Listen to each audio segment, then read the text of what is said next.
His career has been populated with award-winning roles that have earned him a reputation as an actor's actor. From All the President's Men, The Firm, and Wall Street to his Oscar-nominated role in Into the Wild, each of his performances comes across as a masterclass in acting. But many will always know and love him for his stage portrayal of American icon Mark Twain. Hello, I'm Ernie Manouse. Coming up on InnerVIEWS, our conversation with the Emmy and Tony Award-winning actor Hal Holbrook.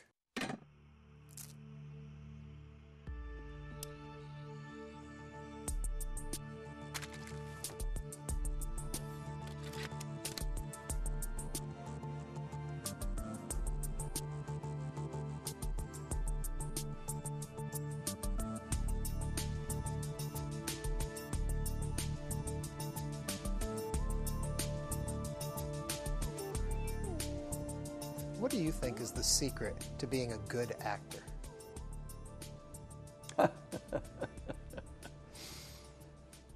A lot of things. Insanity, going into it, and dedication. I think a sense of tradition is important, and unfortunately I don't think young actors get that anymore. When I was in college, the man who ran the theater department, Ed Wright, gave us a sense of tradition. He made us study the history of the theater and other actors in other centuries, so you had a sense that you were coming from something. When you walk onto the stage, you're not just walking on for yourself. You're walking on for the theater as an historical,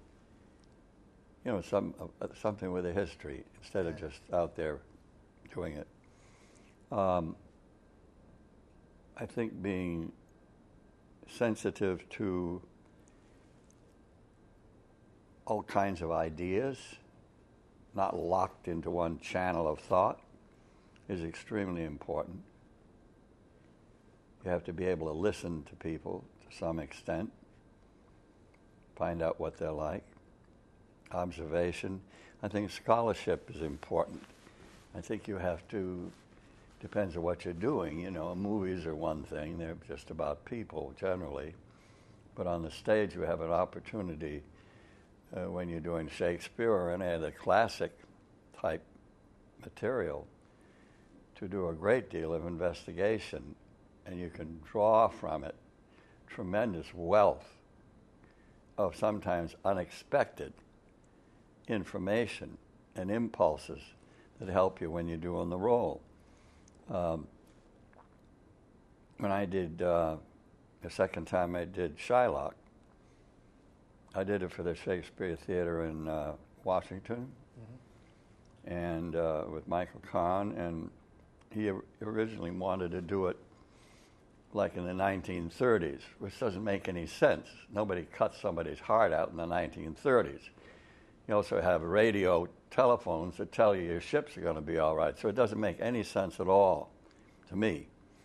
And I persuaded him to do it back in the Middle Ages. At the time, in the 16th century, when in the 1500s, when it literally was happening, and I went into research at the University of Judaism in L.A. to the way the Jews were treated back in the Middle Ages, back in the 13 and 1400s in Italy, and it was astounding. It was disgusting too. Right. The wool woodcuts and things, but it was astounding. But it opened up a whole cornucopia of ideas for the play. I talked to a rabbi, and he said he wanted to give me a shawl to use that came from the Holocaust. I didn't want to take it, but he insisted. I said, how will I use it? He said, you could be coming from the synagogue in the opening scene, because the Christians had to go to the Jews in their quarter in order to borrow money, because they weren't allowed to use usury. So that meant that Shylock was performing for his people. When Antonio and Bassanio had come, he's performing. He got children, he got old men, he got mothers and all watching. He's teaching the young kids, how to treat them. See? It becomes something different. Some actors will say to me, everything is on the written page that I need. Is that true or not, then? Everything is on the written page? When they give you the script, everything you need to do that character is right. No, it's only an outline. Basically an outline, unless you're talking about great literature like Molière or Shakespeare. That's a different story. Then you have a great deal of it. You have a wealth on the page, a wealth. But then you have to go further than that and find out what's behind it, what the historical fact of it is. I mean, for example, people always say this, the last act, the fifth act of Merchant of Venice, is like a different act. It's not connected to the play. Oh, on such a night as this, ha ha ha ha. If you investigate this speech, there are 4 couples that are referred to on such a night as this did Dido and Aeneas, on such a night as this did Medea and Jason. 2 of those couples committed suicide. One of them, Jason, left and Medea killed the kids. Mm-hmm. What's happy about that? What Shakespeare's trying to tell you, this marriage is not going to work out between the Christian and the Jew. Yeah. The poor Jewish girl, she doesn't know what she's getting into. When she eats pork, she's going to vomit. Interesting. Is this what keeps you excited about acting? Yeah, Finding these things. That's There's the so excitement much more. of it. The excitement of it is discovery. The excitement about acting is discovery. Whether it's discovery of an emotion or a discovery of a thought or a fact or whatever, something that affects. Accidents happen, I had a wonderful accident happen when my daughter played Jessica, who was my daughter in Merchant. And a wonderful accident happened just by accident in rehearsal and based upon research, because she was dressing me, helping get dressed to go and have dinner with the Christians, which I didn't want to do. I was very suspicious of it. But in order for a Jew to leave the ghetto, he had to dress in black, and he could only wear 1 ring. So she was redressing me for this beautiful Afghan. I figured that he came from Constantinople, because that was the track between Venice and Constantinople, the track to the Silk Route. And so when we were rehearsing, I was rehearsing with my daughter, and she was taking off the thing and putting on black, and then I took the rings off. And there was 1 ring, a turquoise, that was on my finger. And it just happened in rehearsal. I suddenly thought, wait a minute, hold it.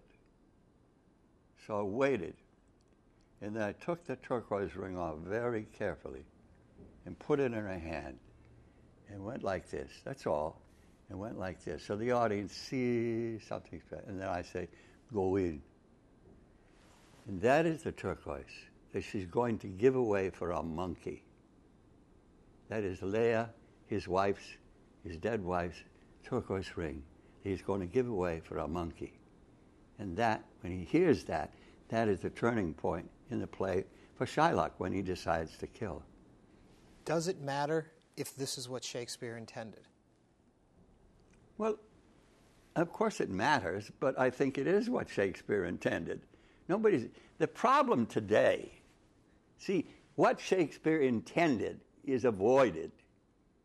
I'm not avoiding what Shakespeare has intended. I am doing historical research based upon truth and historical fact. I'm not trying to change the play into something else, right, which is what lots of directors do today. They got to come up with a new idea. And frankly, very seldom do I think it works very well, because it distorts what the author has written. Let me shift you then to something totally different, but on the same idea here. When you did the role of Deep Throat in All the President's Men, you're playing a real character, a real person, but at the point you're doing it, we have no idea who this person is. Yeah. How do you then create that character? How do you decide who he should be? Well, you have to investigate the scene, and you have to investigate what you think the man is like, where he came from, what his background is. You have to create a person. I figured this man, because of what he had to do, that he should have served presidents in some advisory category, some high up, but not just one party or the other. Presidents of the Democrat or the Republican, several presidents. And so now he found himself trapped in a situation where he would have to betray his president or betray the country. That was the choice. Yeah. You do not betray a president when you work for it. That's the code, I know, because I played a senator on television for a while, and I did a lot of research and went around with senators. So I understand. You don't break the code. But he had to choose between that code and what he thought was the good of the country. And he did so. But he had to do it in a distasteful setting, in a garage, in the dark, like some kind of a fugitive, yeah, which was beneath him because he was an elegant kind of man, a reasonably elegant man. And so the sense of disgust, really, that he had in this scene comes from that background, yeah, that I created for the character. Were you surprised when it came out who Deep Throat truly was? No, not really. I mean, Felt's name had come up, and certain names had come up, names of higher visibility, But to me, it wasn't important who the man was by then. It was important why he did it. That's the thing that the media, the dear old television, fast-talking media, slips over and avoids. All they care about is, who was it? Oh, gee, who was it? Yeah. That's not the point. The point is, why did he do it? That's the point that should be made to the American people, not who was it, like a bunch of kids. Yeah. Take me all the way back. Mark Twain. When you started doing Mark Twain, what was it that fascinated you about him then, and what continues to fascinate you today about him? In the beginning, it was getting laughs. In the beginning, it was a matter of survival on stage. I had never even dreamed of doing a solo show. The whole idea scared me to death. I had to do it because of the circumstances I found myself into with a new baby, and my first wife and I couldn't travel with our show anymore. We had a little two-person show. Made a pretty good living on it for a couple of years. We went to New York and we didn't have a family paying our bills or anything like that. We had nothing in the bank. And I had to come up with some way to survive. So one of the numbers on this two-person show had been a number with Mark Twain, a satire of what you and I are doing now, called An Encounter with an Interviewer. So I started putting a show together. I knew I could get bookings, which is why I did it. And I started out, but the first thing was how to survive on stage, basically how to get laughs. And as the show grew over the next couple of years, and I did more reading, I knew very little about Mark Twain, very little really. I started reading, not only his stuff, but about him. And I was astounded at the social commentary, at the tremendous thoughtfulness, at the targets that he would hit, which you'd think they were talking about something happening today, whether it's corporate chicanery or dishonesty in politics or whatever, dishonesty in people's evaluation of things. And the whole wealth of his mind and his tremendous literary output began to pour out. And then at that time, the civil rights thing started really in Little Rock, and the whole his whole attitude and writing about racism, basically racism that's behind Huckleberry Finn, and the white man's idea that he's better than the black man and stuff like that. That all just fed right into what was happening. And by 1960, I was in the middle of all that. I was performing in the South, and I was getting away with stuff you couldn't get away with if you weren't Mark Twain. Yeah. I was getting away with real heavy stuff like the silent lie of slavery, how you can remain quiet in the face of a terrible injustice like that. Mm-hmm. Things you couldn't say. In those days, it was hot down there. You know, in those days, you didn't drive down there with a New York license plate on a dark road at night and feel real safe when a pickup truck was following you for no reason. You had to be careful. One of my daughter's students at her school was buried in the dam, Mickey Schwerner, down there near Philadelphia, Mississippi. So it was a dangerous sort of time.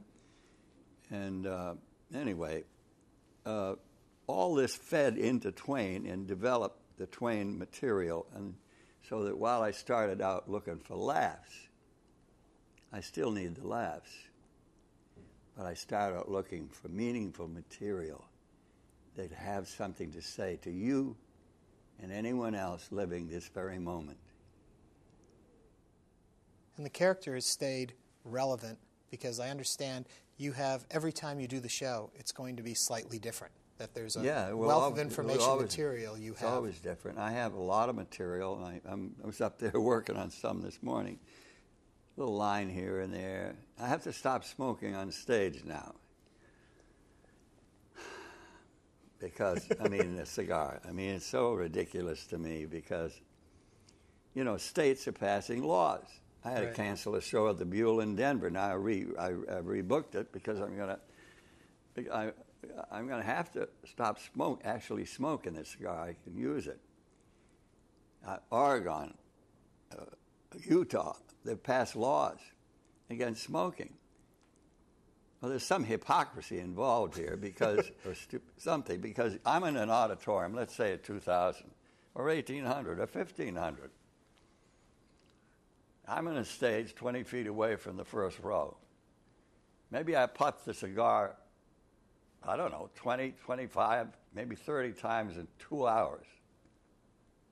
The smoke usually goes up, it doesn't go out. Yeah. There's all those people out there. They're going to walk out of that theater, get in their car, and drive 3 blocks and inhale more dangerous fumes than they're ever going to get from Mark Twain's cigar. Yeah.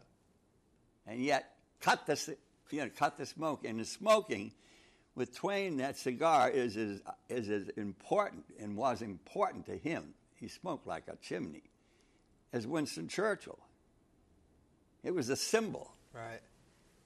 And to have some judge, I won't name what town, come out with a idiot kind of reason why there's no play that was ever written that requires any smoking. Well, give it up. Yeah. That's cut off at the brain type thinking, you know. Anyway, that's the world we're living in. Everything has got to be narrowed right down to one easy solution.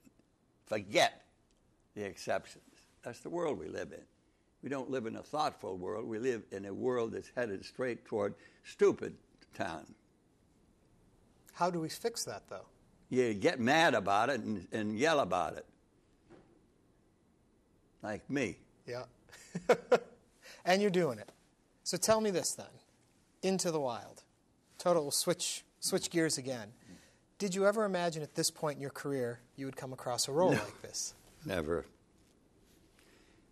Now, this is a gift from Sean Penn.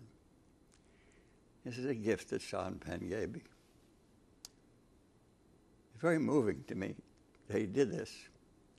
You don't come across something like this. You don't get a chance like this, you know. At my age, certainly you don't, not in this kind of film world we live in now with the tremendous, I mean, you very seldom see a gray-haired person anymore on TV. And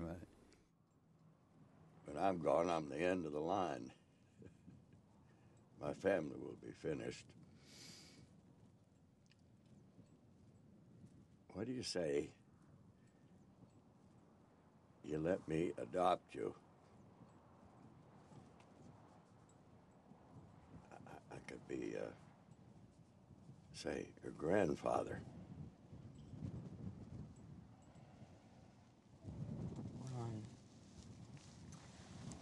Could we talk about this when I get back from Alaska? Would that be okay?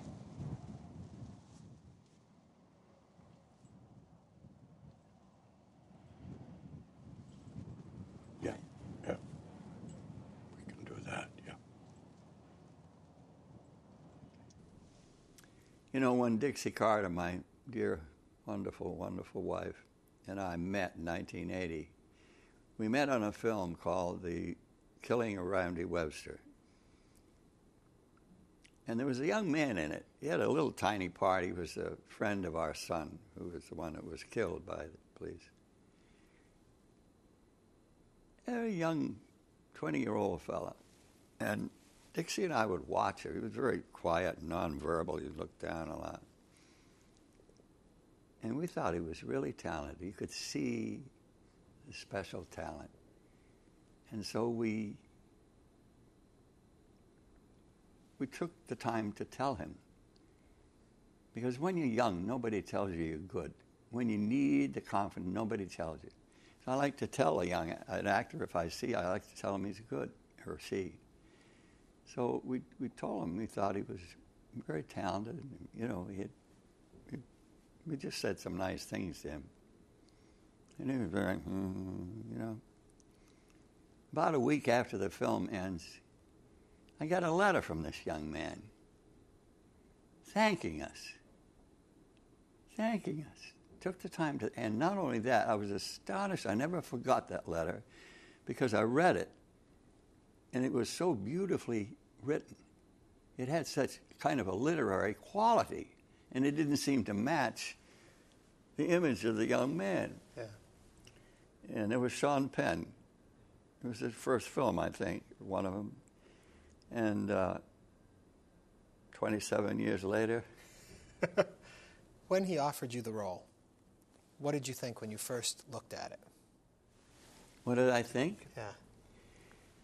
Well, I was damned happy. That's what I thought.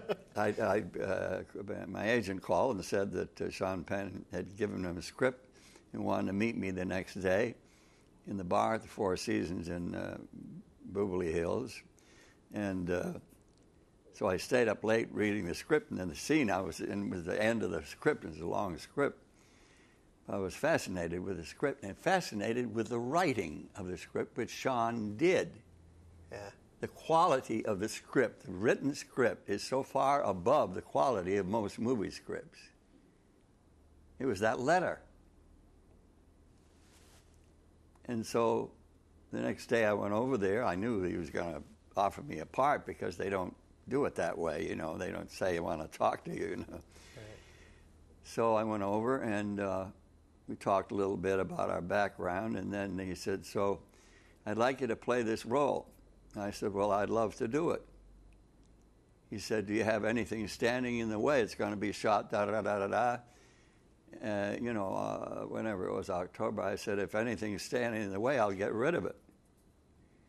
And so that was it.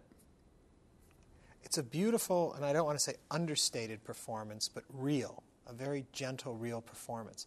Is there a risk when acting to overdo something real and gentle? Yeah, there is a big risk. Most of us do. You know, we have to learn. We have to learn. It takes a long time to learn to be a good actor. You know, a long, long time. Especially going from the stage to movies. You know, it's one thing to read. Years ago, Laurence Olivier was a great actor, greatest actor of his century, really. For him to say, when he's asked the question, what is the difference between acting on the stage and acting in the movies? And he said, in the movies, in film, it's always a rehearsal. Well, in that is the truth. But to try to translate it into your own performance is not that easy. And this role was made easy by working with Emil, Hirsch, and working with Sean. Mm-hmm. To begin with, Sean trusts the actor. He casts an actor in a role, and he trusts what the actor's going to do. He doesn't tell them what to do. He just watches for it to come out. And oddly enough, he doesn't have to watch a long time. I mean, he creates an atmosphere that allows you to get just down to yourself. And working with Emil was wonderful because he's very improvisational in his way. I mean, he's not making up words, but he just talks to you. He just, who he is, you know? And so I just talked back to him. That's all. I just talked to him. And I didn't think of acting. I was just talking to him. And that's what came out. Well, I want to thank you for just talking to us today. Thank you. Such an honor. Thank you. Thank you very much. Hal Holbrook. Thank you.